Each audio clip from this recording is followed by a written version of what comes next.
Nikmat pisan.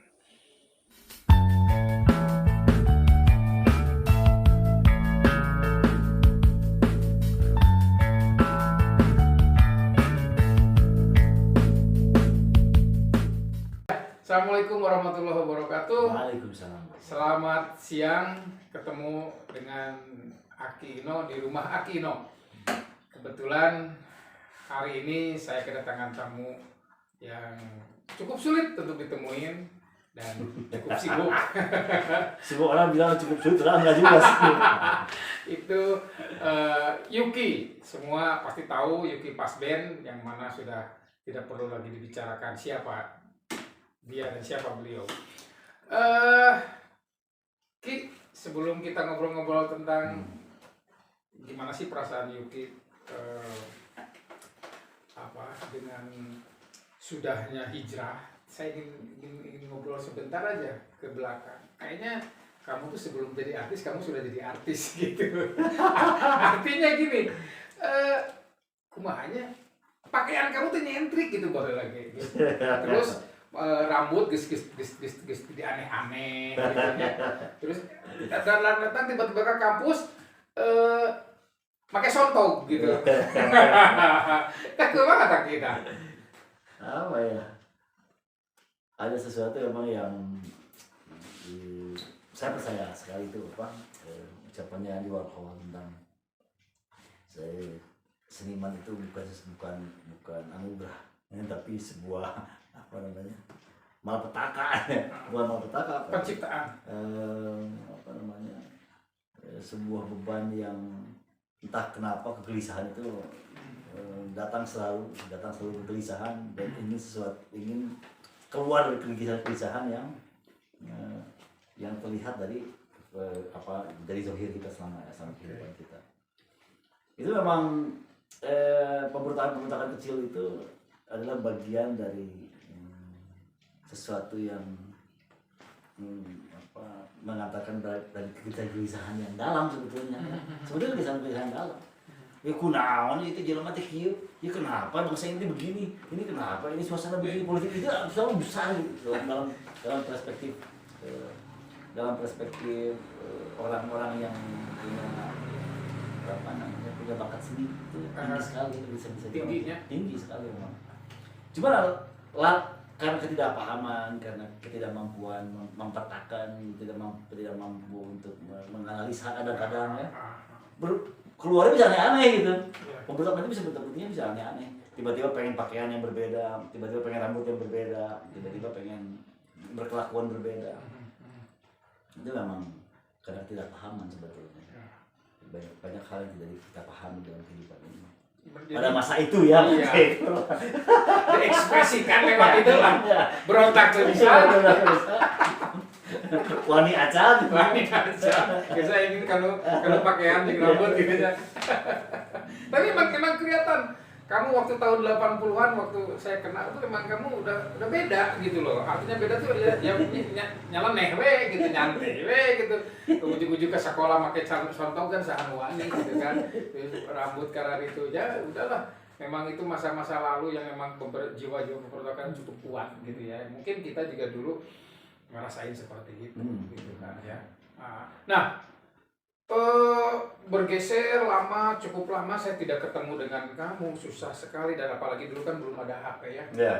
Tiba-tiba saya dengar, oh kamu sudah jadi artis, oh bener berarti si Yuki jadi artis, cukup nanti kan. Ya tadi nanti beja-beja ada esek kayaknya. Wah gitu-gitu.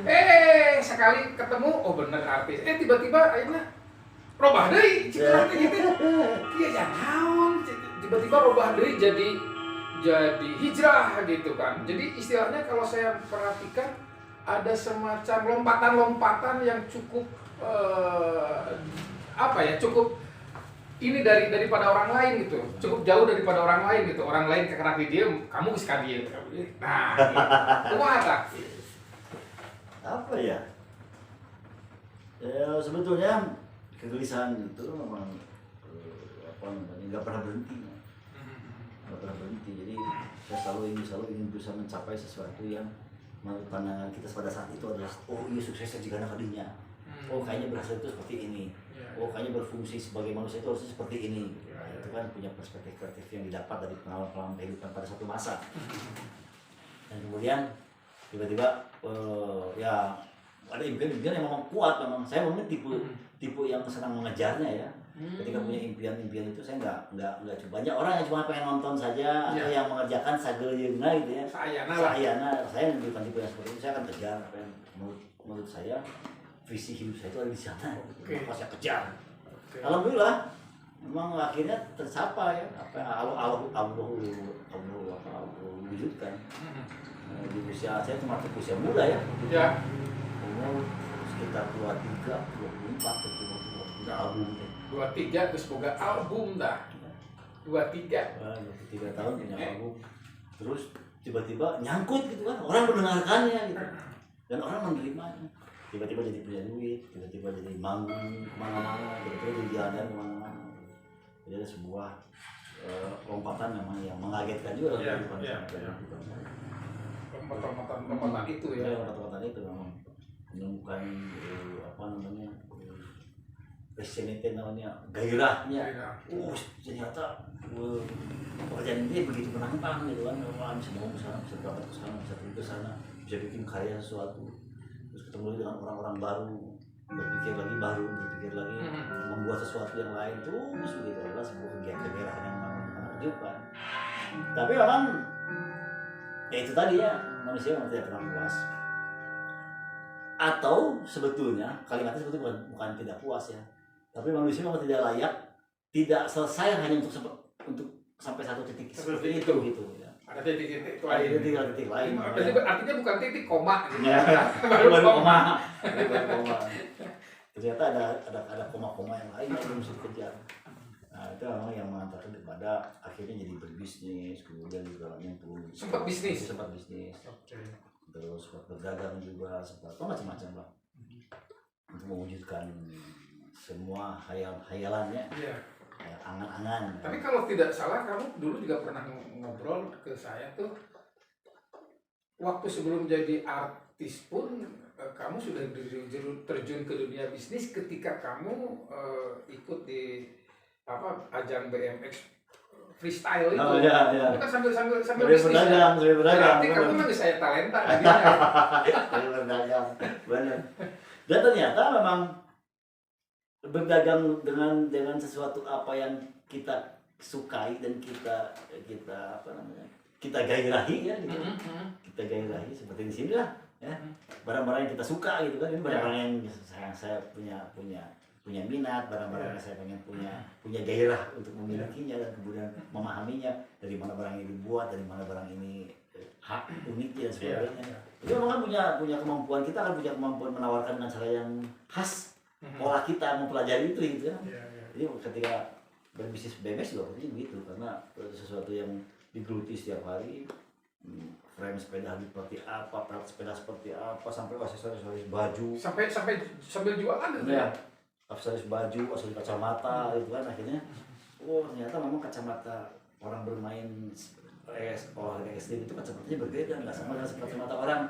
Nah, akhirnya jadi kemampuan menerangkan item dengan baik kan, dari ketemu orang di luar dunia kita, Bu silakan dicoba, ini beda loh Bu, ini kenapa begini, karena ini, kita mampu menjelaskannya dengan sangat hebat gitu. Untuk ukuran anak-anak saya waktu itu masih SMP dan SMA ya, kelas 1.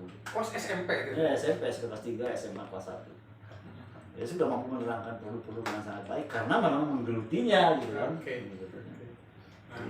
Oke, akhirnya setelah itu baru berjenjang ke artisan dan mendapat sesuatu juga, artinya sesuatu yang memang sudah all out lah, sudah mencapai titik lah gitu ya, mencapai titik yang cukup hebat gitu kan. Dalam hal ini kan bisa dibilang ya 3 besar ya kalau nggak salah ya dari grup band yang satu. Alhamdulillah waktu itu memang fans kami sampai ukuran 3 besar di Indonesia. Nah, ketika itu ada koma lagi sehingga Yuki mengatakan, aku ini harus hijrah nih, gitu. Aku ini harus hijrah. Itu tiba-tiba atau ada tahapannya juga gitu. Oh banyak, Step-stepnya dia banyak, juga. banyak sekali tahapan. Tahun 2007 itu rasa yang berdebar di hati itu udah tidak sesuatu lagi yang sifatnya physically. Jadi pencapaian yang sifatnya physically itu kayak misalnya istri yang baik, anak-anak yang oke lah, sehat dan sebagainya, kendaraan dan sebagainya, udah tidak menarik lagi. 2007 itu udah tidak menarik. Benar-benar ingin mahabbah gitu ya. Jadi yang mulai sesuatu yang lain yang maksudnya bergulir besar. Pertanyaannya sederhana sebetulnya, pertanyaannya waktu itu. Ya. Apakah saya diciptakan oleh Allah, oleh pencipta saya hanya untuk sekedar perkara ini? Masa kan hanya cuma sekedar perkara ini, cuma sekedar untuk kerja, cari duit, terkenal, dapat makan, dapat nyaman, dapat tidur enak, dapat makan enak, selesai sudah gitu. Apa cuma sesimpel ini Allah menciptakan saya? Masa Allah yang maha hebat menciptakan saya untuk perkara yang sangat Dangkal lah. sangat dangkal gitu kan? Juga juga kenal, juga berhar, saling kenal masa sekedar itu. Makanya sih orang menciptakan yang gitu unggul gitu. Ya, Jika itu berguna. cuma sebesar itu gitu, cuma sedikit itu gitu. Cuma seringkas itu, masa sih seringkas itu? Di situ mulai Mulai gelisah. Ini melihat sesuatu itu merasa semua tidak puas. Dapat makanan nggak puas, dapat kendaraan enak nggak puas, semua nggak puas. Ngeri juga ya. Naon. Apa sebetulnya yang memuaskan kita tuh apa sih sebetulnya? Nah ini mulai pencarian pada perjalanan ruh. Iya. Perjalanan ruh manusia. Ruh manusia itu dari mana sih diciptakan, dari seperti apa Allah ciptakan ruh manusia ini? Kemana tujuannya kita berangkat ini setelah kita mati ini? Mulai itu cari yang mendapat percepatan. Iya. Akhirnya masuk ke dalam percepatan yang hebat. Nah, kemudian tapi itu gak lama. 2007, 2009 ketemu dengan bisnis yang menggiurkan, akhirnya kembali kepada bisnis. Ya akhirnya malah terjun kal. Saya jatuh total itu 2012 itu habis semuanya, apa yang saya punya habis semua, utang banyak dan sebagainya. Tapi artinya itu karena jalan bisnis. Tapi juga sambil tetap keartisan tetap manggung musik terjalan. Tapi kan bisnis ini melibatkan uang besar, akhirnya berantakan total. Dan ya itu sebetulnya saya nggak berani bilang menyalahkan orang. Karena saat ini saya nggak berani bilang menyalahkan orang. Saya bilang kesalahan saya aja. Udah takdir lah. Ya, kesalahan saya, kesalahan bodoh saya. Sehingga akhirnya miliar uang itu hilang begitu saja dan utang juga besar. Terus setelah semuanya terjual, juga utang tetap tidak terbayar. Akhirnya dengan segala usaha yang tersisa, saya kerja keras untuk bayar hutang, manggung bayar hutang, kerja lagi sampingan yang lain dapat duit bayar hutang, masuk proyek pemerintah supaya dapat duit bayar hutang. Jadi gitu aja kerja cuma begitu. Muterin aja. Muterin hutang, bayar hutang itu. Sampai 2015 tabrakan. 2015 tabrakan karena mungkin terlalu rakus kerja ya, terlalu rakus segala diambil gitu. Saya manggung juga bersama Paspen, manggung juga bersama sendirian manggung bersama dengan daerah gitu. Solo. Semua dikerjain, semua disikat. Nah, karena waktu nggak mengukur layak atau tidak layak. Pokoknya Berbagai kota sikat aja gitu. Waktu kejadiannya Paspen manggung di Tasik dan saya sendiri main di Bandung. Jeda waktunya cuma 2 jam. Saya ngejar ke motor ngebut, akhirnya malah nggak sampai, tabrakan. Kaki berantakan. Oh itu sebetulnya waktu mau ngejar ke Tasik. Dari Tasik ngejar ke Bandung. Ngejar ke Bandung. Tabrakan, akhirnya dalam keadaan repot begitu dikirim berobat ke Singaparna untuk pengobatan alternatif. Saya kalau masuk rumah sakit harganya mahal pas ini. Bisa habis 100 juta untuk nonton peluru pecah dan sebagainya. Biasanya kaku kan. Akhirnya berobat ke sana, akhirnya alhamdulillah setelah sebulan menjuduk di sana akhirnya bisa jalan lagi, bisa sehat lagi. Nah di sanalah mulai makin dalam lagi, masuk makin dalam pada pertolongan rohani akhirnya. Dalam waktu yang pengobatan nggak bisa ngapa-ngapain, nggak punya waktu untuk memikirkan lagi hal-hal yang lain, udah fokus ya bagaimana masuk dalam amal-amal agama. Nah inilah yang mulai keajaiban terjadi di sana. Jadi keajaiban mulai terbukti, memang benar apa namanya ditunjukkan lah ya. Ya ditunjukkan. Allah itu besar seperti apa sangkaan kita. Kalau kita menganggap bahwa Allah tidak besar, Allah tidak besar. Dalam diri kita Allah kecil, Allah kecil. Tapi ketika kita menganggap bahwa Allah itu besar, maka Allah menjadi sangat besar. Dan itulah Allah akan menjadi sangkaan seperti apa yang sangkaan Anda. Nah inilah petualangan yang menggairahkan. Jadi wah petualangan itu ya, lebih dari kata amaze, lebih dari kata apa ya ajaib, lebih dari kata-kata yang hebat dan sebagainya. Memang petualangan Tuhan ini memang ajaib, sulit diceritakan. Perasaannya gimana sih? Wah perasaannya bahagia bisa. Bahagia tertinggi manusia itu memang hanya dalam amal agama. Ya, jadi kebahagiaan manusia itu memang sudah diletakkan Allah. Kalau sudah letakkan ada di dalam amal agama. Jadi amal agama makin dalam, maka kebahagiaan makin besar. Ketika amal agama makin dangkal, maka kebahagiaan juga mengecil. Jadi memang amal manusia itu di situ letaknya. Saya sudah pernah mengalami berbagai fase kehidupan yang menyenangkan. Karena saya tipe yang orang yang senang mengejar-ngejar kesenangan kan. Iya. Ya, wah. Bagaimana rasanya misalnya hal yang paling jelek aja ya, yang paling jelek. Bagaimana rasanya obat psikotropika dalam dosis yang membahayakan. Wah, saya cobain kan. Rasanya kayak apa gitu, senangnya kayak apa sih? Yang membuat dia bisa membuat begitu berbahagia kayak apa? Yang membuat kecanduan itu kan karena enak. Dicobain gitu, saya selalu mencobain. Main ekstrim game. Bagaimana rasanya naik motocross dalam tanah yang berantakan, tanah yang dataran yang berantakan itu dan kecepatan yang sangat tinggi. Wah, saya cobain. Jadi saya selalu pengen merasakan rasa dari sebuah proses kehidupan yang sampai mencapai puncak kenikmatannya. Jika naon sih kita teh.